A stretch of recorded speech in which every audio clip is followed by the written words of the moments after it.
The maritime boundary dispute pitting Kenya and Somalia seems to be deepening by the day, as a lasting solution remains elusive.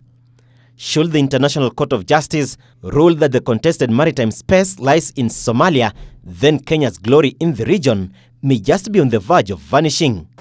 Kenya will be a landlocked country, seeking permission from Tanzania and Somalia for ship to enter its sea.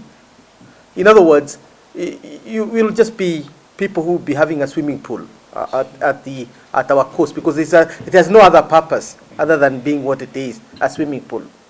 So there are bigger issues at question. Kenya will not have a share of the continental shelf. Kenya is strategically ideal for world economic powerhouses like China and the USA, has stability a plus, and should the threat facing it be a reality, then isolation may be awaiting us.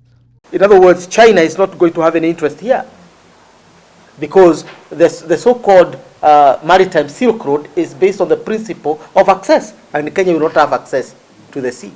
We used to be an anchor state. We are actually losing that. So we are not going to be relevant for the Americans, for the Chinese, for anyone. And this geopolitical strategic interest that others had in us will shift. You're talking about Djibouti. Djibouti is going to overtake us soon, you watch. So we are not just the umbilical cord anymore of this region. The discovery of massive amounts of oil deposits are what prompted Somalia to pull out of the negotiations and memorandum of understanding towards the settlement of the common border dispute, accusing Kenya of conducting illegal maritime activities within disputed water territories in the Indian Ocean. In 2014, Somalia unilaterally filed an application with the ICJ rejecting Kenya's maritime boundary extending due to east into the Indian Ocean along a parallel line, and accusing its neighbor of encroaching on its maritime space. The good relationship between the two countries may just hit an all-time low, despite Kenya playing the big brother's role in combating terror, and the feud may cripple the war.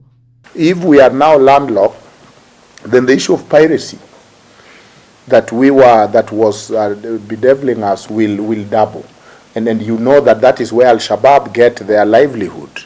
The world now awaits what the verdict holds for the two countries, which is due in September.